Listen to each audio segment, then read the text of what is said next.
Paano maiwasan ang pagkakaroon ng cervical cancer? Dahil parami na ng parami ang nagkakaroon ng cervical cancer, kailangan nating malaman kung paano ito maiwasan. Ika nga, prevention is better than cure.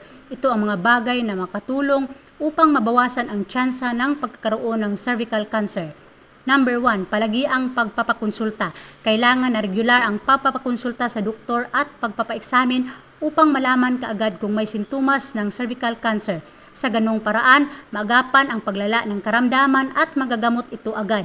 Ang pap smear test ay ginagawa upang malaman kung may abnormalidad sa mga cells sa cervix ng babae. Number 2, pagpapabakuna. Ang bakuna ay para labanan ang HPV na kadalasang sanhi ng cervical cancer. Ito ay binibigay sa mga babaeng 9 hanggang 26 taong gulang. Number 3, ugaliin ang SEF6. Ang paggamit ng kondom sa pakikipagtalik ay nakakatulong ding maiwasan ang pagpasa ng HPV. Sunod, huwag ugaliin ang pagkakaroon ng maraming sex partner. Kapag mas maraming nakatalik ang babae, mas malaki ang tsansa ng cervical cancer. Sunod, huwag munang makipagtalik sa murang edad. Ipagpaliban muna ang pakipagtalik.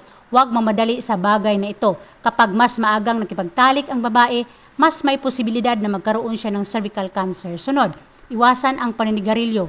Makatulong ito na maiwasan ang anumang uri ng cancer kabilang ng cervical cancer.